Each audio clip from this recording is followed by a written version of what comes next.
Hola gente, los saluda el maestro del rock, esta vez con un video muy distinto a los que acostumbro a subir a este canal, muy bien al tema, esta vez hablaré sobre un Resident Evil, pero no es cualquier Resident Evil como ya vieron en el tema, hablaré sobre un juego que jamás vio la luz, un juego que tras tantas horas de esfuerzo invertidas en este proyecto al final sus programadores no estaban convencidos de su trabajo, provocando que al final este proyecto fuese desechado como si de un pañuelo de gripiento se tratase, haciendo que este se comenzara desde cero, terminando en lo que todos conocemos como Resident Evil 2, y por supuesto me refiero a la beta de este último, mejor conocida como Resident Evil 1.5. Ya sin nada más que decir, comencemos. Comencemos por volver al año 1996. Año en que Capcom lanza el tan conocido Resident Evil, una obra maestra traída de las manos del innovador Shinji Mikami. Rápidamente, Resident Evil se convierte en un total éxito en todo el mundo, convirtiéndose en una de las más importantes franquicias de Capcom, y además, el juego que establecería el género del survival horror. Tras un mes de la finalización del desarrollo de Resident Evil, Mikami y su equipo comienzan a pensar en la secuela. Esta vez, Mikami se propuso en crear un juego totalmente nuevo, con características nunca antes vistas, que rompieran con todos los clichés establecidos hasta esa época, y así darle al jugador una verdadera experiencia terrorífica. Era entonces, el comienzo de Resident Evil 2. El equipo de desarrollo de Resident Evil 2 estaba compuesto por más de 50 personas, donde más de la mitad estaba formada por el antiguo equipo que creó Resident Evil. Hideki Kamiya, quien antes había trabajado en el desarrollo de Resident Evil como diseñador, fue elegido como director, mientras que Mikami ocupó el puesto de productor. En julio, Capcom muestra las primeras imágenes y vistas in-game de la beta de Resident Evil 2 a la prensa, en el Bejun Festival de Japón en 1996. Entre las imágenes y demostraciones se podía ver un temprano modelo del personaje, Leon S. Kennedy. Capcom a su vez, da la fecha del lanzamiento de Resident Evil 2 a las tiendas. Marzo de 1997. Primera aparición de Resident Evil 2 en el Bejun Festival de Japón en 1996. La famosa revista estadounidense GamePro en su edición número 89 de diciembre de 1996, recopiló las primeras imágenes de lo que era Resident Evil 2, estando solamente un 20% desarrollado. En estas imágenes se podían ver partes de los escenarios en el juego, así como varios enemigos y los personajes principales. Leon Kennedy y Elsa Walker. Ya en 1997, y mientras progresaba el desarrollo de Resident Evil 2, Capcom fue mostrando más material, como imágenes, conceptos y varias demostraciones del juego que mostraba algunos cambios.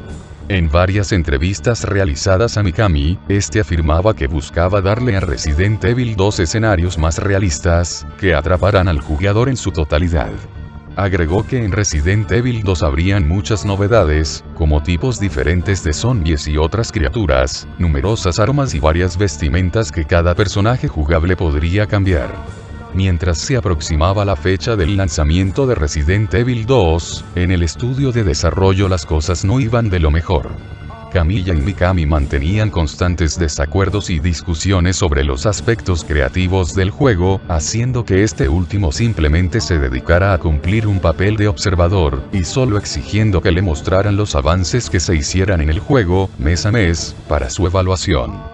Cuando el desarrollo de Resident Evil 2 estaba en un aproximado de 60-80% de completado, el supervisor del equipo de desarrollo, Yoshiki Okamoto, criticó el aspecto argumental que estaba adquiriendo Resident Evil 2. Okamoto lo encontraba muy conclusivo, ya que la saga terminaba con este juego, lo cual era un gran obstáculo pues impedía la creación de nuevas secuelas. Okamoto recomendó entonces la creación de un universo ficticio argumental que tomara todos los elementos de Resident Evil, y permitiera convertirlo en una franquicia, para así garantizar la continuidad de la saga. Al mismo tiempo Mikami y su equipo se encontraban insatisfechos y descontentos con el resultado final de Resident Evil 2. En su opinión, el juego era muy aburrido y monótono y los escenarios muy simples, con una jugabilidad muy rígida y confusa, que al final solo terminaría por frustrar al jugador. Esto, sumado al tan poco tiempo que le restaba al equipo para terminar el juego, tiempo muy necesario para alcanzar una buena calidad en el mismo, hicieron que se tirara a la basura todo lo que para ese momento era Resident Evil 2. De esa manera, Capcom anuncia el retraso del lanzamiento de Resident Evil 2, que se prolongó casi un año. E inmediatamente Mikami junto con el equipo de desarrollo comenzaron entonces a reescribir totalmente el argumento de Resident Evil 2 y a programar los nuevos escenarios. Durante cierto periodo, el equipo de desarrollo estuvo estancado en la creación del nuevo argumento del juego. Esto provocó que Okamoto trajera al equipo al escritor Noboru Sugimura, conocido por sus trabajos en la serie de televisión Super Sentai Power Rangers, el cual admiraba el trabajo de Mikami hecho en Resident Evil. Tras un periodo de prueba, Sugimura logró impresionar al mismo Okamoto, gracias a su capacidad para solucionar todos los problemas que plagaban al guión argumental del juego, por lo que finalmente Okamoto le encargó que creara todo el escenario del nuevo Resident Evil 2. Como Okamoto no quería simplemente forzar una nueva dirección en el desarrollo del juego, hizo que Sugimura y Mikami acordaran el planteamiento para el nuevo argumento de Resident Evil 2. Varios miembros del equipo lograron rediseñar el juego desde cero, de manera que se adaptaran al nuevo planteamiento acordado por Sugimura y Mikami, mientras que otros miembros, en su mayoría programadores, fueron enviados a trabajar en el desarrollo de Resident Evil Director's Cut, el cual fue lanzado junto con un disco que incluía una demo de la nueva versión de Resident Evil 2. La intención de la salida de Director's Cut fue la de promover la secuela, y como una forma de disculparse por el retraso del lanzamiento de Resident Evil 2. Una de las modificaciones más fundamentales de Sugimura fue la sustitución del personaje de Elsa Walker por el de Claire Redfield, con la intención de incluir algo que relacionara el argumento de Resident Evil 2 con el juego anterior. Claire era entonces la hermana de Chris Redfield, protagonista del primer juego, y visita Raccoon City en busca de este último. El papel del personaje permaneció casi igual, compartiendo incluso la misma información personal que su homóloga Elsa Walker. Solo pocos aspectos del antiguo Resident Evil 2, que en el futuro Capcom nombraría como Resident Evil 1.5, fueron reciclados en la nueva versión, como es el caso de los cambios de vestimenta de los personajes, en este caso se dejó como un premio secreto, y el uso de barricadas para evitar la invasión de los zombies en ciertos lugares. Los principales escenarios del juego se realizaron con un aire más extravagante y artístico, lejos del aspecto moderno que se había implementado en Resident Evil 1.5. Para esto, los diseñadores tomaron fotos de edificios de estilo occidental en varias ciudades japonesas, y las usaron como base de inspiración. Otra de las novedades incluidas en la nueva versión de Resident Evil 2, fue la inclusión del sistema de zapping, el cual permitía que el mismo juego fuese visto desde dos perspectivas diferentes, la de Leon y la de Claire. Este sistema de zapping permitió que se pudiera jugar dos escenarios por cada jugador, donde cada escenario se complementa con otro del personaje contrario, permitiendo así 4 escenarios en total. Todo esto fue la principal causa de que Resident Evil 2 fuera lanzado en 2 discos compactos, un disco para los escenarios de Leon y un disco para los escenarios de Claire. Entre los otros cambios que se hicieron en el nuevo Resident Evil 2, fue la inclusión de vídeos FMV, en inglés, Full Motion Videos, que le daban un aspecto más hollywoodense al argumento del juego. Y el redoblaje de todas las voces de los personajes, por parte de nuevos actores, en su mayoría canadienses. Los vídeos FMV se crearon utilizando animación top motion con figuritas de acción, después los vídeos fueron renderizados utilizando programas de gráficos de computadora. Finalmente, y tras casi un año de espera, Resident Evil 2 es lanzado al mercado, el 21 de enero de 1998. Fue un éxito inmediato, logrando vender casi 5 millones de copias solamente en PlayStation, convirtiéndose en uno de los juegos más vendidos para esa consola, y el juego de la saga con más copias vendidas en la historia. Resident Evil 2 obtuvo críticas muy favorables en todo el mundo.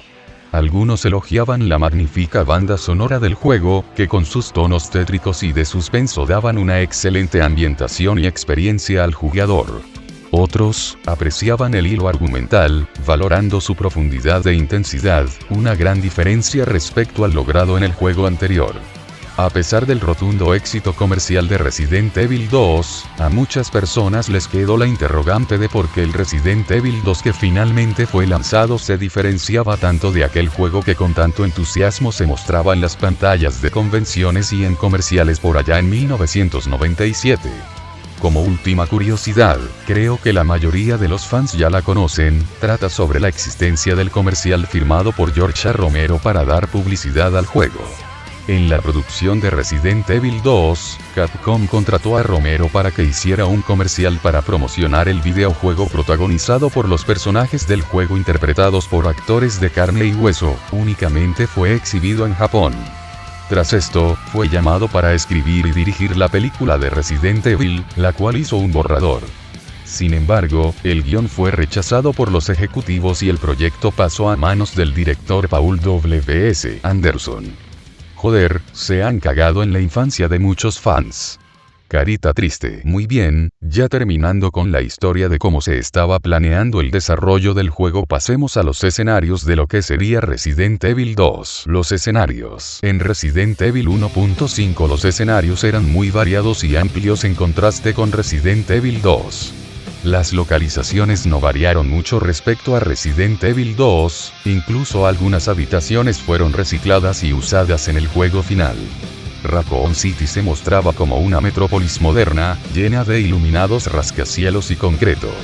La comisaría. Al igual que en Resident Evil 2, la comisaría se encontraba en el pleno corazón de la ciudad. Sin embargo, era muy diferente a la que vimos finalmente en Resident Evil 2. Tenía un aspecto muy moderno, con paredes de concreto y siluetas estilizadas y simétricas.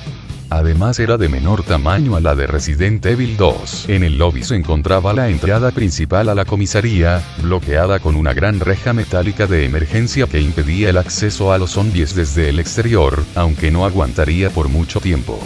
En la primera imagen se puede observar un enorme mapa de lo que se cree es Raccoon City. Esta área era usada principalmente para atender a los civiles y para la investigación de crímenes menores.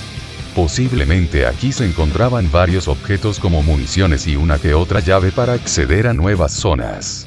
En la oficina del jefe de policía. Esta oficina se ubicaba en la parte más alta de la comisaría, estando a diferencia del resto del departamento muy bien decorada y arreglada. ¿De dónde habrán sacado el dinero? Jajaja. A un lado de ella se encontraba un enorme modelo a escala de la zona urbana de Raccoon City, que se suponía aún estaba en construcción. Atrás había una gran ventana que daba vista a enormes rascacielos iluminados. En el almacén de armas. En esta área se guardaba todo el armamento del departamento de policía y estaba localizada convenientemente al lado del estacionamiento subterráneo del edificio. En el almacén se podían encontrar varios casilleros que posiblemente proporcionarían útiles armas y municiones al jugador, al igual que el almacén que aparece en Resident Evil 2. Muy cerca del almacén también podemos encontrar un campo de tiro. Debido a los valiosos objetos y armas que podemos encontrar aquí, es probable que esta zona estuviera protegida con fuertes medidas de seguridad, por lo cual el jugador se vería envuelto en puzzles para poder acceder y hacerse con los valiosos ítems. El campo de tiro. En esta área los oficiales de policía practicaban su puntería antes de ir al servicio, contando con numerosas casetas para la práctica, y una enorme área contigua donde se podían encontrar los blancos a disparar. El jugador también puede practicar en este lugar y presionando un botón en cada caseta permitía traer de vuelta el blanco para poder observar qué tan certero habían sido sus disparos, algo que da la posibilidad de que esto estuviera relacionado con algún puzzle en el juego. La oficina de la comisaría. Se desconoce cuál era el uso de esta oficina, se cree que servirá para la investigación de crímenes de gran envergadura, ya además contenía varios objetos útiles como llaves o municiones. Al parecer la oficina tiene una puerta que da acceso a una sala de interrogatorios. Varios pasillos más de la comisaría. Estos pasillos permitían la conexión de la mayoría de habitaciones que conformaban la comisaría, estando la mayoría de ellos llenos de barricadas de seguridad, las cuales el jugador, pulsando un botón, podía hacer bajar o subir, con la terrible consecuencia de liberar lo que se esconde dentro. El concepto de las barricadas fue reciclado después en Resident Evil 2 y Resident Evil Code Verónica. También se pueden observar lo que parece ser un ascensor, que posiblemente permitía acceder a varios pisos en la comisaría. La prisión de la comisaría, a diferencia de Resident Evil 2, en la beta la zona de la prisión era mucho más amplia, conteniendo una gran cantidad de celdas dispuestas por un estrecho pasillo. Los infectados reos acosarían constantemente al jugador sacando los brazos a través de los barrotes de las celdas, de forma similar a los zombies del pasillo con ventanas entabladas de Resident Evil 2. El área de la prisión está conectado a una morgue y al estacionamiento subterráneo. No sé lo que piensen, pero en mi opinión personal me hubiese gustado que esta zona hubiese estado en la versión final del juego, creo que sería mucho más interesante además de aterrador. En la morgue de la comisaría, esta área cumplía el mismo propósito que la vista en Resident Evil 2, incluso su apariencia es muy similar. Posiblemente aquí se encontraría algún importante objeto para avanzar en el juego y uno que otro susto. El estacionamiento de la comisaría. Se especula que el estacionamiento poseía una gran zona al aire libre, en conjunto con un área subterránea, pero debido al poco material que se tiene es difícil de determinar. En esta zona se aparcaban los vehículos de uso policial, vehículos particulares y algunos de confiscación. Aparentemente el área de estacionamiento estaba plagada de enormes gorilas zombies y posiblemente alguno que otro Cerberus. No se sabe a ciencia cierta la utilidad de esta zona en el juego, pero quizás sirviera para comunicar un área con otra, como por ejemplo, la zona industrial. El helipuerto de la comisaría, al igual que en Resident Evil 2, la comisaría posee un helipuerto, aunque en este caso tiene un aspecto muy moderno e iluminado. El protagonista Leon Kennedy comenzaba su aventura en este lugar, posiblemente siendo abandonado por algunos camaradas que no perdieron la oportunidad de escapar de la ciudad usando el vehículo alado. Jajaja, que maricas, continuamos, el área está llena de cuervos zombies que no dudarán en atacar al jugador abalanzándose sobre él. Alcantarillas. Las alcantarillas en Resident Evil 1.5 eran más o menos iguales a las vistas en el producto final, tan solo diferían en el mapeado y apariencia. Los enemigos eran los mismos. Arañas y muchos zombies. Aquí también sucedía una emocionante escena donde tendríamos que huir rápidamente de una enorme avalancha de agua. Zona industrial / fábrica. En Resident Evil 1.5 podíamos explorar un enorme parque industrial, el cual era un área mucho más amplia que era la antesala al acceso al laboratorio secreto de Umbrella, similar a Resident Evil 2, pero con un trayecto más largo. Posiblemente se llegaba aquí a través de las alcantarillas, o del estacionamiento del subterráneo. Zombies, cuervos y perros acechan al jugador incauto, y una serie de sucesos ligados a la participación del personaje de apoyo del jugador nos daban el acceso a los secretos de Umbrella. El laboratorio. Los laboratorios en Resident Evil 1.5 permanecieron casi iguales en comparación con Resident Evil 2, incluso algunas habitaciones fueron recicladas en él. El mapeado era ligeramente diferente, y al final el laboratorio no se autodestruía, sino que se incendiaba y el jugador debía huir de ahí en medio de las llamas. Zombies, gorilas y quimeras le harían las cosas más difíciles al jugador, sin olvidar la lucha con un gran jefe de fase, el monstruo de William Birkin. Bueno gente, eso sería todo de mi parte, gracias por la atención prestada, espero que haya sido de su agrado. En la siguiente parte estaré hablando sobre los enemigos y criaturas de Resident Evil 1.5. Ya sin nada más que decir, se despide el maestro del rock, hasta luego. Hola, les habla su amo Nemesis. Recuerda que debes comentar en el video o te meter este lanzacohetes por el culo. Ya.